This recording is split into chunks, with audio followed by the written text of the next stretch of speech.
Anyone can follow. It takes something special to be an original.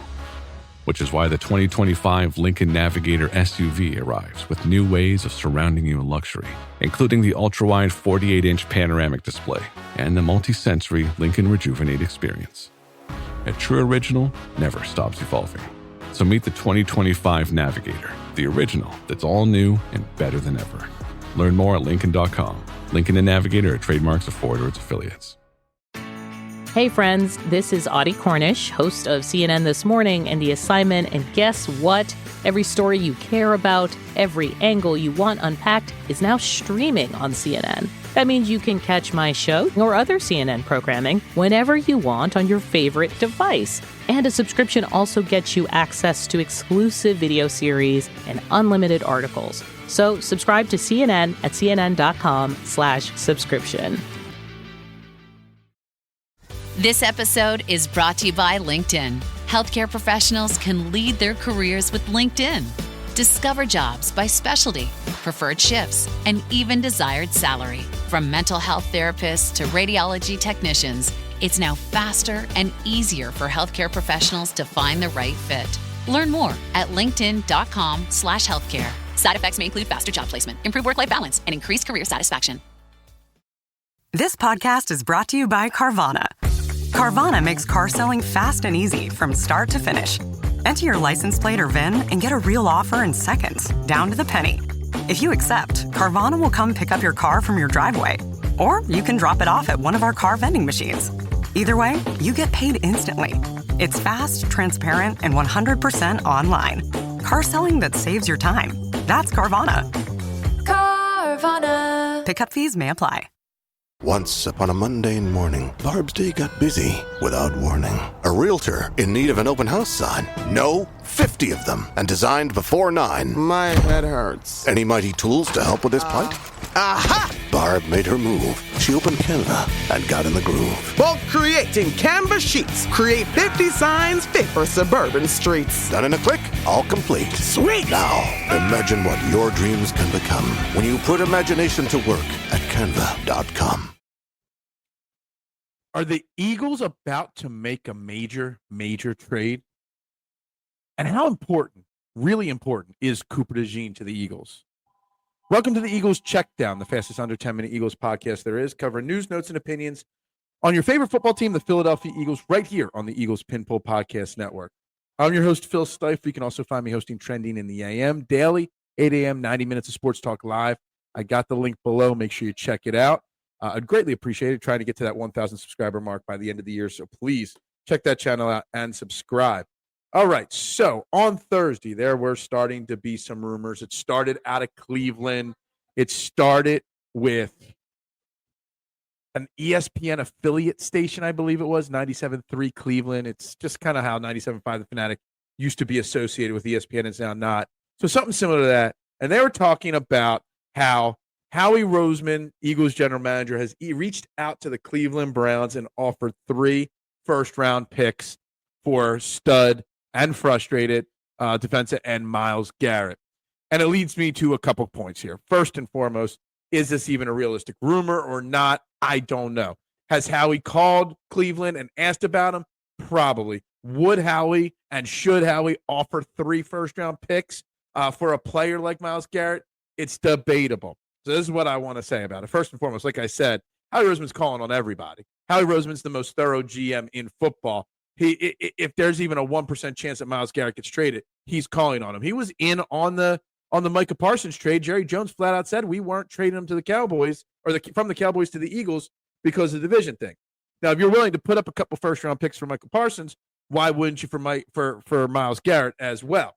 Now, 3 first-round picks. Our last 4 first-round picks, and I say that because we've had 4 in the last 3 years, have been Nolan Smith, Jalen Carter, Quinion Mitchell, and Jahad Campbell. So you're looking at giving up 3 players because Howie's a great early-round drafter, at least has been for the last 4 or 5 years.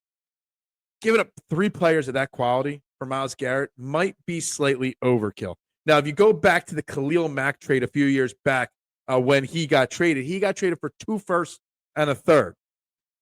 So would I consider Myles Garrett? Absolutely, I consider. I mean, he's the best of the best of the best with honors at what he does.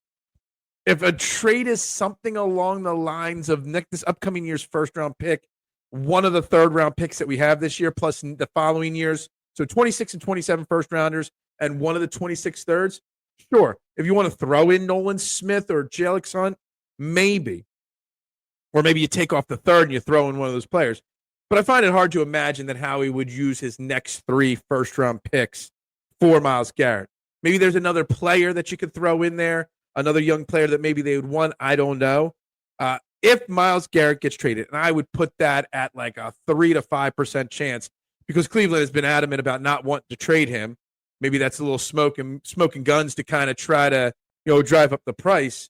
I would find it extremely, extremely difficult to see them moving him. But if they did, I think 2 firsts and whatever other pot sweeteners you need to throw in there, that is my cutoff for a player like that because you still need your Lane Johnson replacement. You need tight end help. You need, so many positions filled.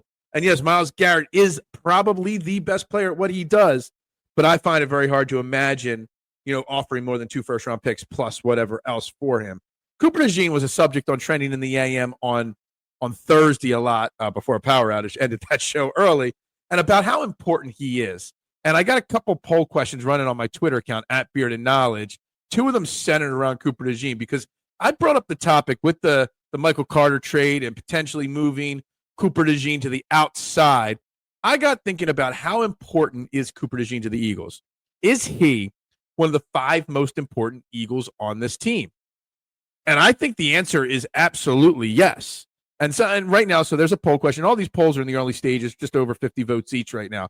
And I put this out there. Is he top 5 most important? Yes, 67%. No, but close, like 6 or 7 is at 30%. And no is 2.2%. So there are a decent amount of people that believe me and agree with me on this. I find it hard to imagine outside of Jalen Hurts and Lane Johnson, maybe you throw in Jordan Mailata, maybe equally as important as Quinion Mitchell, maybe slightly more because he is more versatile. And it leads me to the other name that everyone says that Jalen Carter is more important than Cooper DeJean. So I put that out there as another poll question. A few more votes on this one, and it's almost dead even. If you could only, this is not counting money and contracts, none of that. If you could only have one player for the next 5 years, Cooper DeJean or Jalen Carter, who are you keeping? Right now, that poll is 49.2% of the people chose Cooper DeJean, only 50.8%. So this is literally a 1 vote difference, basically, of who the people would keep. So that tells you how important Cooper DeJean is to this Eagles defense, this team. He plays the run. He blitzes. He's obviously the best elite slot corner in football, can play outside, has been said to be able to play safety. He stops the run. He tackles. He does so many different things. And Jalen Carter's one of the best defensive tackles, but he's not the leader that Cooper DeJean is. He came in out of shape this year. He got hurt this year, which is another subject. We won the game 1 Dallas Cowboys because of his immaturity that he's still showing. Cooper DeJean is wise beyond his years in the maturity level as well. So I think it's an interesting topic. And come on, Trending in the AM comment section in the morning and let me know your thoughts on that. I got one other poll question going right now, and I thought it was interesting here. It was something I was asked to put out there on the Twitterverse as well. Of the 4 players I'm about to name that we lost this past offseason, who in hindsight is the biggest loss taking money out of the equation? Isaiah Rodgers, Milton Williams, Josh Sweat, or Chauncey Gardner-Johnson, who recently signed with the Bears? Isaiah Rodgers and Josh Sweat are actually dead even at 38.9%. Milton Williams, 18.5%. GJ, 3.7%. And I love the fact that people realize that while Isaiah Rodgers is missed, Keely Ringo has been bad, that losing Josh Sweat was just as big of a deal because that's why we're in the position we are talking about Myles Garrett and talking about all these other edge rushers that could potentially get traded. So I thought that was an interesting one, a lot of fun there. We got lots coming up on Friday's morning show, so make sure you check it out. We'll be back next week as we get back to the grind, get back to the Eagles, and get back to football. As we round it out on Friday, we will also on Training the AM be handing out grades for the Eagles in the first half. So stay tuned to that as well. Everybody have a great Friday. Happy Halloween. Go Birds and Bubbles Up. I already love same-day delivery with Shipt, but it's so much better since I signed up for Target Circle 360. Why? Because I no longer pay price markups from the majority of stores through Shipt. Only a handful of alcohol retailers and items don't count. That means no markups on groceries, pet food, even home goods and makeup. So to recap, I have more time to catch up on life while someone shops for me, and I spend less. It's a win-win. Order now at shipped.com/360. Terms apply. This is a real good story about Bronx and his dad, Ryan. Real United Airlines customers. We were returning home, and one of the flight attendants asked Bronx if he wanted to see the flight deck and meet Captain Andrew. I got to sit in the driver's seat. I grew up in an aviation family, and seeing Bronx kind of reminded me of myself when I was that age. That's Andrew, a real United pilot. These small interactions can shape a kid's future. It felt like I was the captain. Allowing my son to see the flight deck will stick with us forever. That's how good leads the way. This episode is brought to you by Progressive Insurance. Do you ever find yourself playing the budgeting game? Well, with the Name Your Price tool from Progressive, you can find options that fit your budget and potentially lower your bills. Try it at Progressive.com. Progressive Casualty Insurance Company and Affiliates. Price and coverage match limited by state law. Not available in all states.